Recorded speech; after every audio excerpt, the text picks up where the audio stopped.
tardes. Bien, buenas tardes en primer lugar y quiero en estos momentos agradecer a la Sociedad Española de Estudios Árabes el que admitiera mi comunicación a este congreso. Además, conforme ha dicho esta mañana la profesora Ruiz Bravo, el hecho de que sea el primer congreso pues me honra porque además para mí es la primera vez que participo en un foro de arabistas, habida cuenta de mi formación y de mi trayectoria profesional como historiadora del derecho. Y también quiero agradecer al profesor Jorge Lirola el que estuviera como interlocutor vía email a la hora de, de todos mis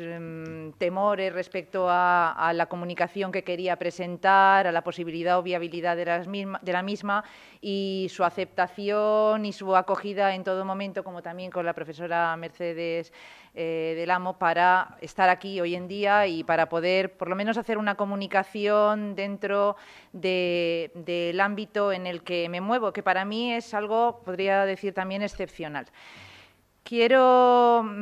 tomar como punto de partida la siguiente reflexión. Dado el contexto científico en el que nos encontramos, a mí lo que me van a permitir es que haga una reflexión como historiadora del derecho.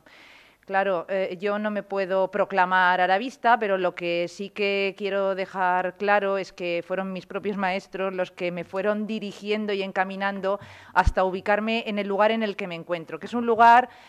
un tanto singular para un historiador del derecho, para una persona que se interesa por el conocimiento, en este caso, de la temática jurídica en Al-Ándalus, y que en algunos momentos pues me hace sentir ya no solo singular, sino extraña y también un tanto, podríamos decir, aislada. Por eso quiero de nuevo dar las gracias por esta acogida en este foro. Como les decía, como historiadora voy a hacer una reflexión sobre las fuentes del derecho español y dentro de esas fuentes del derecho español de forma consciente introduzco el derecho musulmán o el derecho hispanoárabe, prefiero derecho andalusí, si me dejan ser un poquito más precisa en la terminología, para el conocimiento de las instituciones del derecho. Y en esas instituciones del derecho, pues lógicamente del derecho español, que es a lo que yo me dedico. Y en esas instituciones del derecho español, pues lógicamente, aunque solamente sea a partir de elementos accesorios o puntuales, algunas de las instituciones del derecho andalusí que han sido tan cuestionadas a lo largo del tiempo y que,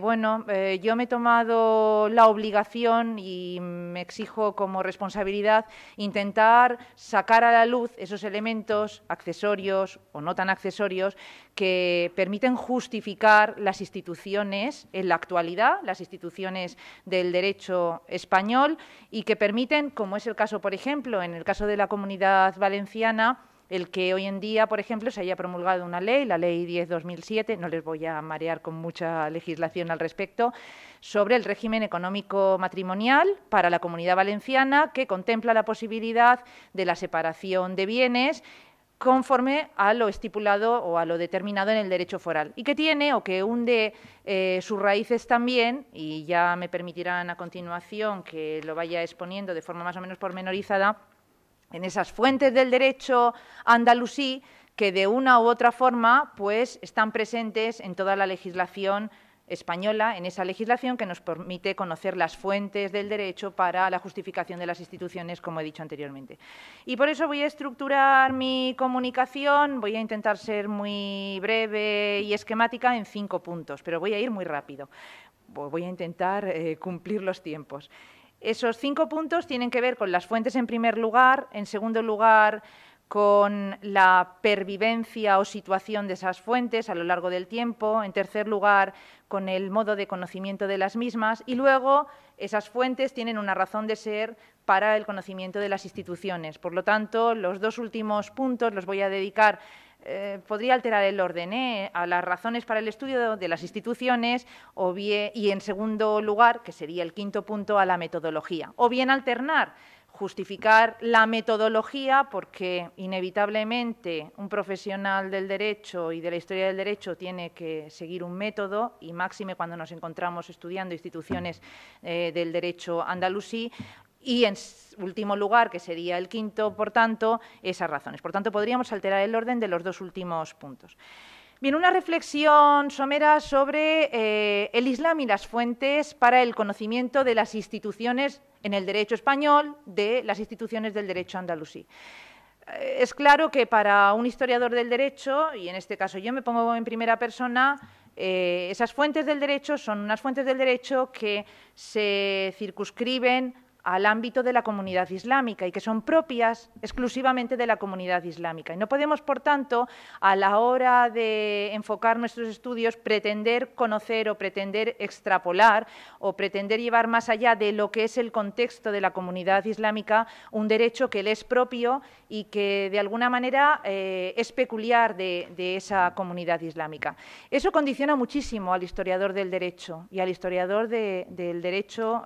hispanoárabe o del derecho andalusí. Condiciona porque, evidentemente, hay que saber aproximarse a esas fuentes de conocimiento y hay que tener,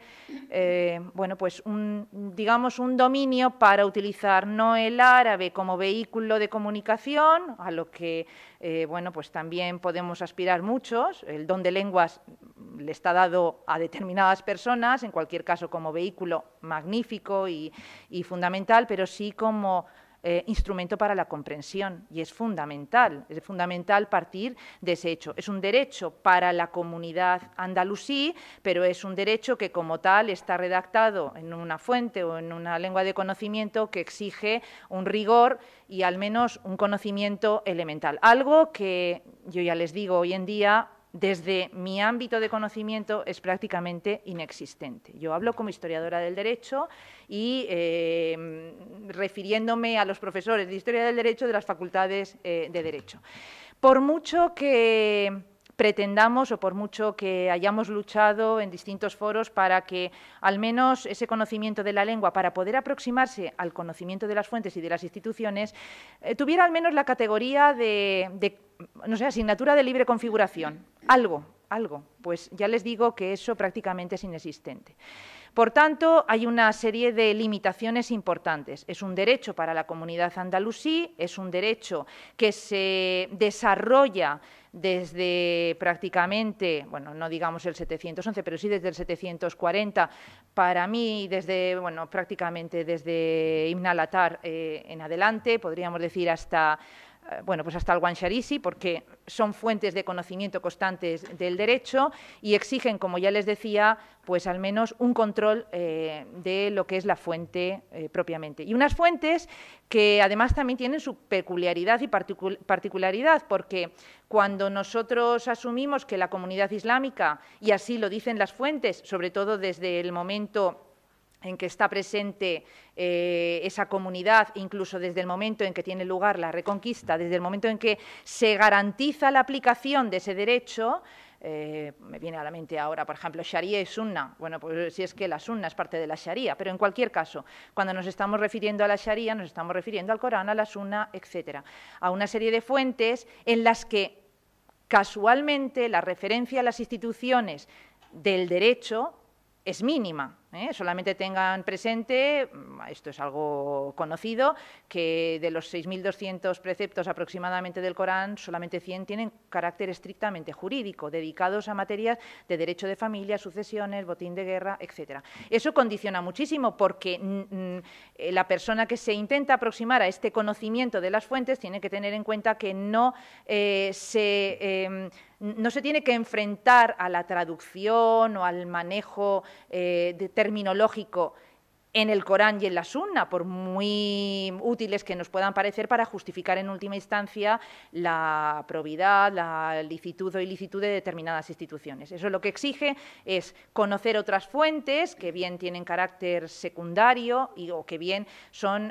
bueno, pues, derivadas de la praxis, como es el caso, por ejemplo, del Amal, que para mí es fundamental para ese conocimiento o esa evolución, ese conocimiento de la evolución de las fuentes y de las instituciones del derecho. Esa sería la primera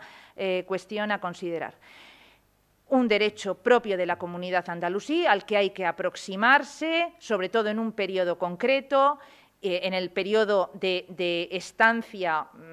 podríamos decir, de suyo, en el periodo de soberanía del Islam, y que luego, en el momento en que tiene lugar la reconquista, exige también un conocimiento, pero ya un conocimiento, podríamos decir,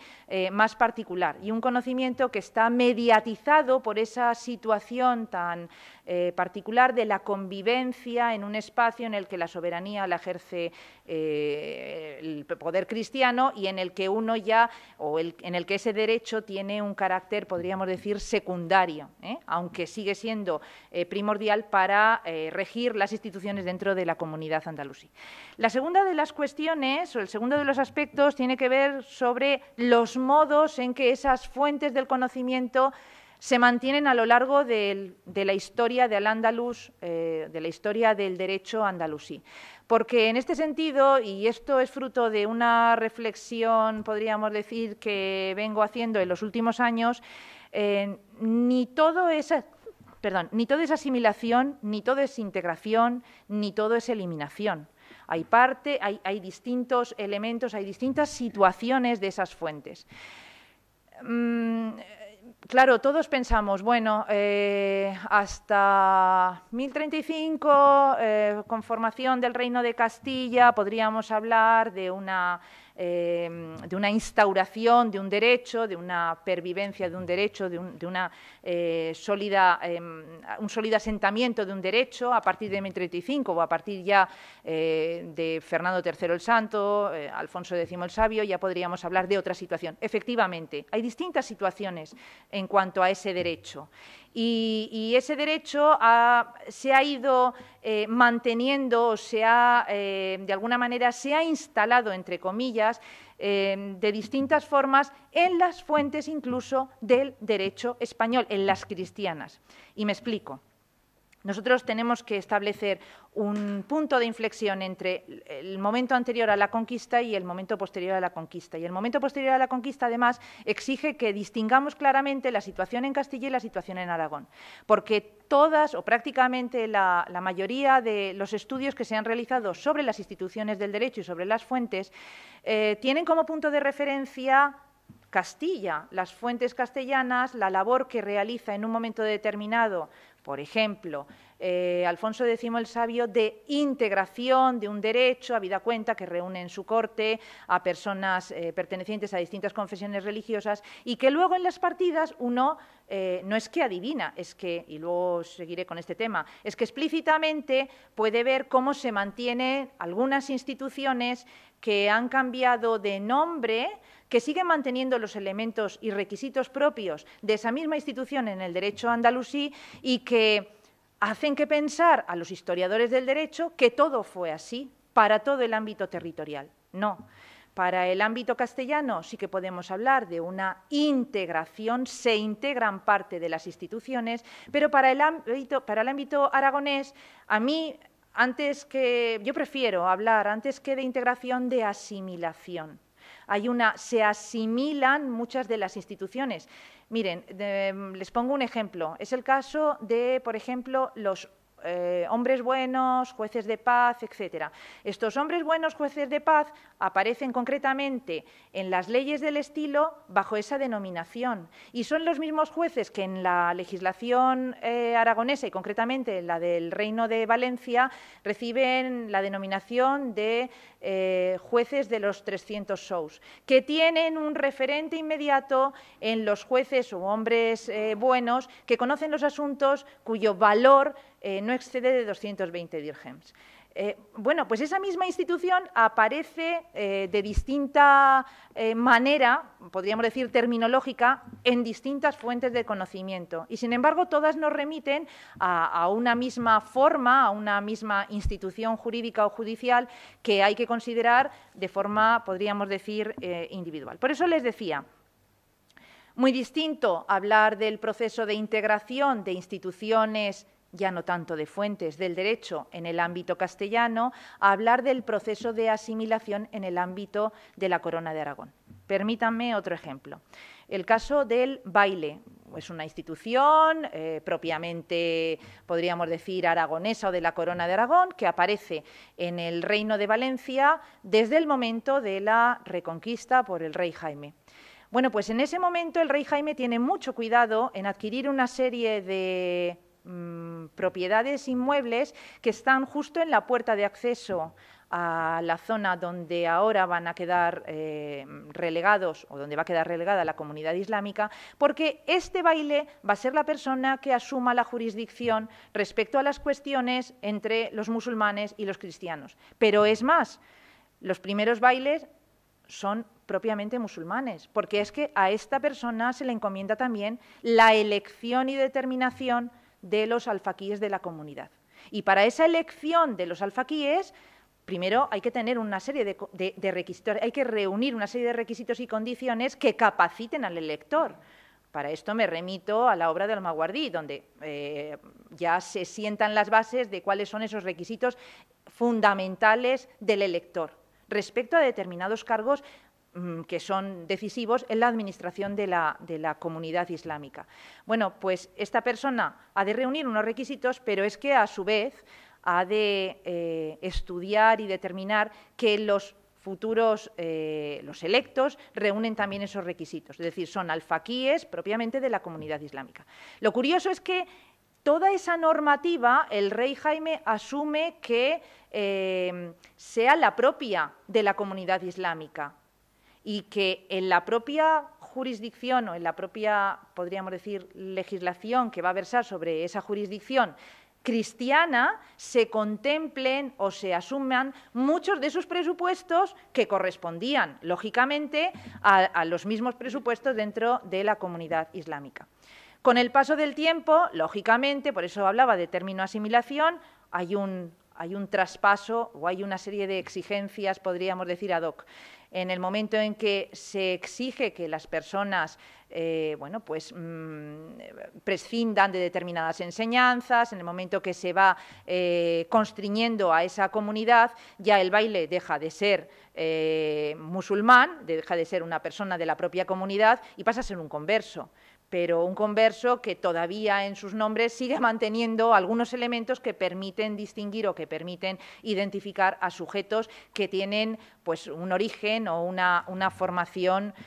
podríamos decir, musulmana. Y luego, con el paso del tiempo también, esa persona ya no es conversa, ya es un cristiano. Y, sin embargo, la institución pervive. La institución se sigue manteniendo con los mismos presupuestos y las mismas exigencias que anteriormente. Bueno, todo esto, toda esa situación de asimilación que en el ámbito castellano ha sido de integración, también tiene un punto de inflexión. Y ese punto de inflexión yo lo situaría en 1507, es decir, en el momento que la reina Isabel está muy influenciada, en este caso yo pienso, por su confesor y, bueno, no solamente determina la conversión forzosa, sino también ese movimiento, ese trasterramiento de los musulmanes. Esa situación que esta mañana también se ha comentado, propia de los reyes católicos, pero con una excepción, y es que bien es cierto que Fernando es parte de esa unión matrimonial, pero sin embargo él en el Reino de Valencia no aplica las mismas medidas. Y en el Reino de Valencia, a diferencia de lo que sucede en el Reino de Castilla, se sigue manteniendo y el rey sigue jurando en los furs que va a respetar el derecho de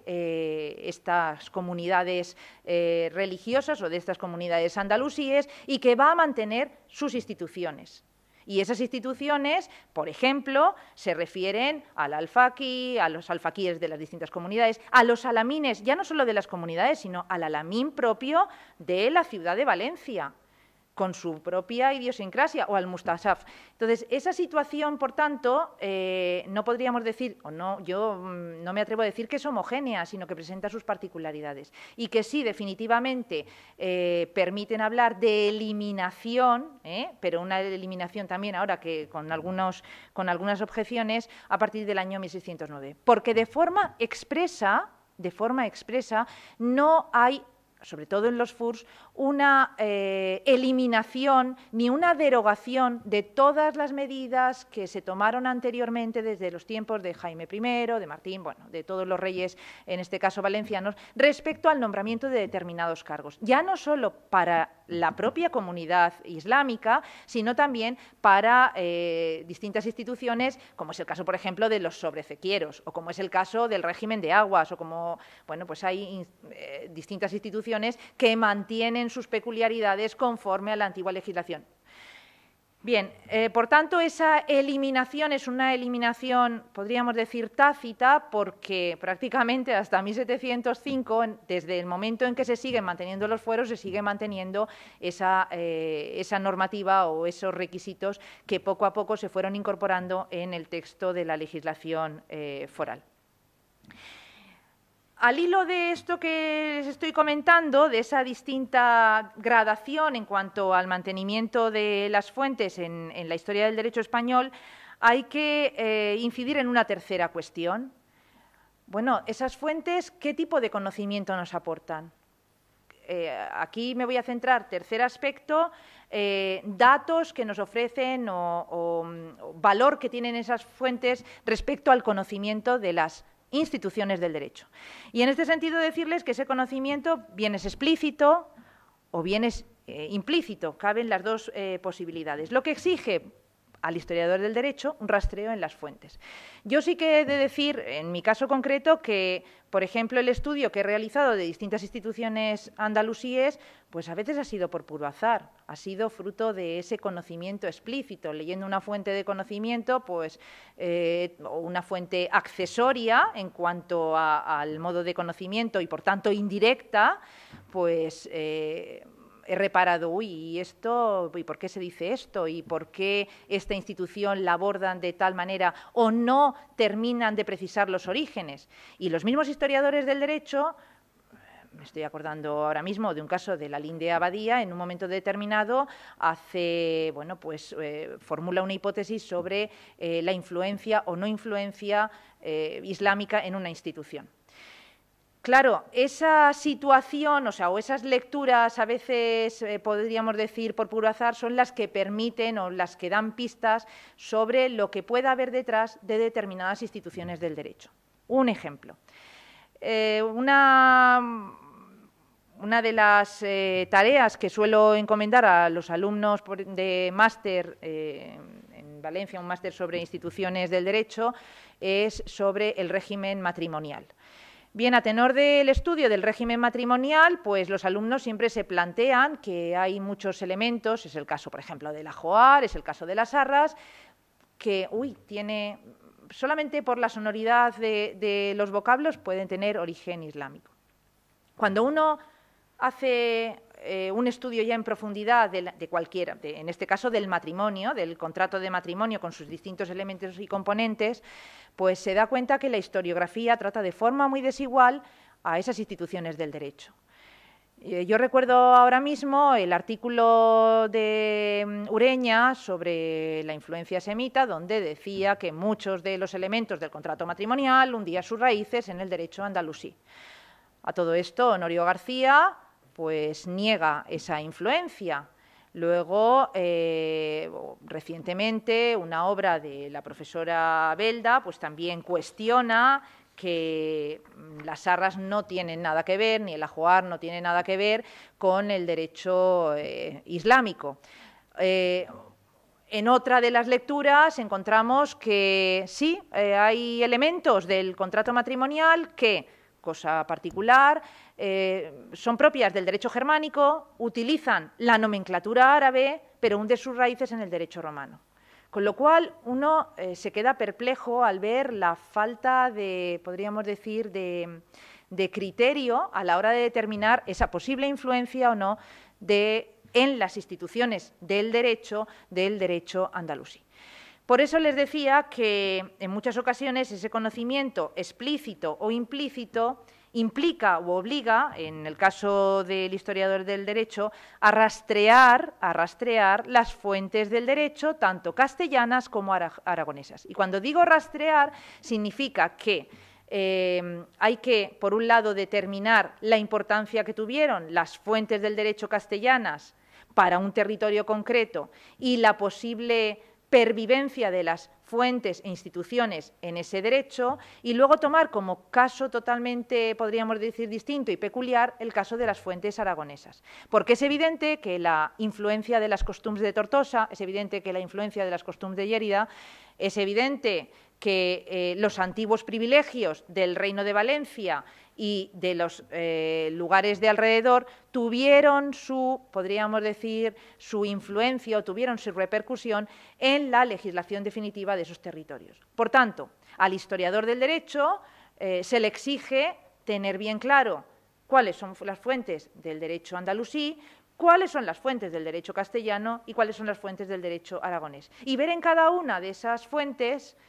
cuál es la efectiva presencia, y ahí es el peligro, ahí está el peligro, explícita o implícita, de elementos accesorios o fundamentales de las distintas instituciones del derecho. Y he aquí que llegamos a ese cuarto punto, o a ese cuarto momento que había yo determinado en esta exposición, cuál es la del método o la metodología, porque esa metodología evidentemente encierra una serie de dificultades. Que el historiador del derecho español no está instruido para aplicar una metodología en materia de derecho andalusí, pues yo afirmaría que así es, Esa metodología que, sin embargo, dentro de lo que es el ámbito del arabismo, pues se tiene muy en cuenta, habida cuenta, y valga la redundancia, de que se parte del estudio directo de las fuentes de conocimiento del derecho andalusí, para el historiador del derecho, pues le viene totalmente, podríamos decir, grande el poder aproximarse a distintos ámbitos de conocimiento, porque eso supone para el historiador del derecho en muchas ocasiones dispersión en el conocimiento de las instituciones. Por tanto, lo que se exige es un método, o la aplicación de un método, de un proceso de estudio que lleva mucho tiempo, que exige formación, evidentemente, y que exige, en última instancia, responsabilidad con lo que se está haciendo. Bien es cierto, yo soy muy de la interdisciplinariedad, porque también, bueno, no estamos en el mundo del siglo XII ni del siglo XIII, donde bien es cierto que las fuentes de conocimiento eran muchas, pero no tantas como las que tenemos hoy en día. Es decir, hoy tenemos acceso a una cantidad de fuentes y a una cantidad de conocimiento inmediato que a veces es difícil de asimilar y de procesar. Por eso yo creo que hay que ser consciente de esas limitaciones y que en determinadas ocasiones el estudio de las instituciones exige ya no solo un compromiso, sino un compromiso compartido. Y, por último, ¿cuáles son las razones que les decía? Podríamos haber alterado el orden entre el cuarto y el quinto punto. ¿Cuáles son las razones para, en definitiva, para ese estudio metódico, metodológico y, sobre todo, de las fuentes en sus distintos ámbitos de aplicación? Bueno, pues las razones son las instituciones, lógicamente. Las instituciones que no son más que situaciones de hecho, que no son más que relaciones y que no son más que ordenaciones básicas. Y explico. Cuando hablamos de situaciones nos estamos refiriendo a aquellas circunstancias en las que se encuentra cualquier individuo y que dan lugar a que la persona tenga que hacer uso de un derecho o de una normatividad para poder entenderse con el resto de las personas. Cuando estamos hablando de relaciones me estoy refiriendo, por ejemplo, al ámbito del comercio. Un caso que me viene ahora mismo a la mente, el tema del estudio de la letra de cambio, que fue también objeto de estudio hace unos años. Claro, estudiar la letra de cambio hay que estudiarlo en un contexto que significa que España era una ruta, una vía importante de comercio, que desarrolló una serie de instrumentos y de mecanismos comerciales importantes y que justifica en última instancia el que en la actualidad se sigan utilizando instrumentos de cambio que para algunos historiadores del derecho